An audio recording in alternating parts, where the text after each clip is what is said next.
കാലുകൾക്ക് തരിപ്പ്, പെരുപ്പ് അല്ലെങ്കിൽ വിങ്ങുന്ന പോലത്തെ വേദന, ഭയങ്കര ഭാരമായിട്ട് തോന്നുക, ഇങ്ങനെയൊക്കെയുള്ള ലക്ഷണങ്ങൾ ഒരുപക്ഷെ വെരിക്കോസ് വെയിൻ്റെ ആകാം. വെരിക്കോസ് വെയിൻ വന്നു കഴിഞ്ഞാൽ പലർക്കും നീര് വരാറുണ്ട്. ചിലപ്പോൾ കാലിൻ്റെ പാദത്തിലെയും കാലിൻ്റെ ആ ഭാഗത്തുമൊക്കെ നിറവ്യത്യാസം ഉണ്ടാവാറുണ്ട്. ചിലപ്പോൾ ഈ നിറവ്യത്യാസം കൂടി കറുത്ത നിറത്തിലേക്ക് എത്താറുണ്ട്. അത് മാത്രമല്ല, ചിലപ്പോൾ ചൊറിഞ്ഞ് ചിലപ്പോൾ പൊട്ടുന്ന അവസ്ഥ ഉണ്ടാകാറുണ്ട്. പൊട്ടി രക്തം പോകുന്ന അവസ്ഥ വരെ പലർക്കും ഉണ്ടാകാറുണ്ട്. കെട്ടുപിണഞ്ഞ് കിടക്കുന്ന ഞരമ്പുകൾ, തടിച്ച ഞരമ്പുകൾ, ഇത് സാധാരണയായി വെരിക്കോസ് വെയിനിൽ നമുക്ക് കാണാൻ കഴിയുന്ന ഒരു ലക്ഷണമാണ്. വെരിക്കോസ് വെയിൻ സാധാരണ കാലിൽ മാത്രമേ ഉണ്ടാവാറുള്ളൂ. പലർക്കും സംശയമുള്ള കാര്യമാണിത്. പക്ഷേ വെരിക്കോസ് വെയിൻ കാലിൽ മാത്രമല്ല ഉണ്ടാവുന്നത്. വെരിക്കോസ് വെയിൻ പല സ്ഥലങ്ങളിലും ഉണ്ടാകാറുണ്ട്. പ്രത്യേകിച്ച് നമ്മുടെ മലാശയത്തിൽ ഉണ്ടാവുകയാണെങ്കിൽ നമ്മളതിനെ ഹെമറോയിഡൽ വെയിൻസ് എന്ന് പറയും. അത്തരം ഈ ഹെമറോയിഡൽ വെയിൻസിലുണ്ടാവുന്ന വെരിക്കോസിറ്റി, അതിനെ ഹെമറോയിഡ്സ് എന്ന് പറയും, അല്ലെങ്കിൽ അതാണ് പൈൽസ് എന്ന് പറയുന്നത്. ഇതേപോലെ സ്ക്രോട്ടത്തിൽ അല്ലെങ്കിൽ നമ്മുടെ വൃഷ്ണങ്ങളിൽ ഇതുണ്ടാകാറുണ്ട്. വൃഷ്ണങ്ങളിലുള്ള പാമ്പിനിഫോം പ്ലെക്സസിൽ വെരിക്കോസിറ്റി ഉണ്ടായിക്കഴിഞ്ഞാൽ നമ്മൾ അതിന് പറയുന്നത്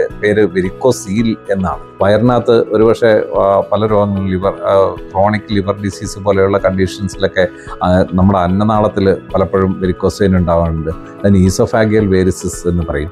ഇനി വയറ്റിനകത്ത് ഉണ്ടാകാറുണ്ട് കാർട്ട്ഫുട്ട് മെഡ്യൂസ പോലെയുള്ള കണ്ടീഷൻസ്. ഇതേപോലെ ചിലപ്പോൾ തലച്ചോറിലുമൊക്കെ വീനസ് മാൽഫോർമേഷൻസും ഉണ്ടാകാറുണ്ട്. അപ്പോൾ വെരിക്കോസ് വെയിൻ എവിടെ വേണമെങ്കിൽ ഉണ്ടാകാം. പക്ഷെ സർവ്വസാധാരണമായി കാണുന്നത് കാലിൽ തന്നെയാണ്. ഈ കാലിൽ കാണുന്ന വെരിക്കോസ് വെയിൻ ആയുർവേദത്തിൽ ഇതിനെ സിരാഗ്രന്ഥി എന്നാണ് പറയുന്നത്. ഒരു രക്തവികാരം അല്ലെങ്കിൽ വാദവും രക്തവും പിത്തവും കൂടെ ദുഷിച്ചുണ്ടാകുന്ന രോഗങ്ങളിൽ ഒന്നായിട്ടാണ് ഇതിനെ നമുക്ക് ആയുർവേദത്തിൽ പറയാം. ആയുർവേദത്തിൽ ഇതിന് വളരെ കൃത്യമായ ചികിത്സയുണ്ട്. ശരിക്കും സർജറിയിലേക്കോ അല്ലെങ്കിൽ അബലേഷനിലേക്കോ അല്ലെങ്കിൽ ലേസർ തെറാപ്പിയിലോട്ടോ ഒക്കെ പോകുന്നതിന് മുമ്പേ തന്നെ ശരിക്കും കൃത്യമായ രീതിയിൽ ആദ്യമേ തന്നെ ആയുർവേദ ചികിത്സ ചെയ്താൽ നമുക്ക് വെരിക്കോസ് വെയിനെ പൂർണ്ണമായി മാറ്റിയെടുക്കാം. വെരിക്കോസ് വെയിന് പഞ്ചകർമ്മ ചികിത്സ നല്ലതാണ്. അഭ്യംഗം പോലെയുള്ള ചികിത്സകൾ നല്ലതാണ്.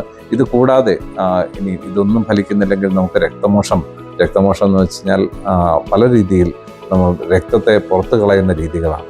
ഇത്തരം ചികിത്സകളുമുണ്ട്. ശ്രീരുദ്രയിൽ വെരിക്കോസ് വെയിന് നല്ല ചികിത്സാക്രമങ്ങളുണ്ട്. നിങ്ങൾക്ക് ശ്രീരുദ്രയെ സമീപിക്കാം. വെരിക്കോസ് വെയിൻ നിങ്ങൾക്ക് ഒരു തരത്തിലും ബുദ്ധിമുട്ടുണ്ടാക്കില്ല എന്ന് ഉറപ്പുവരുത്താം.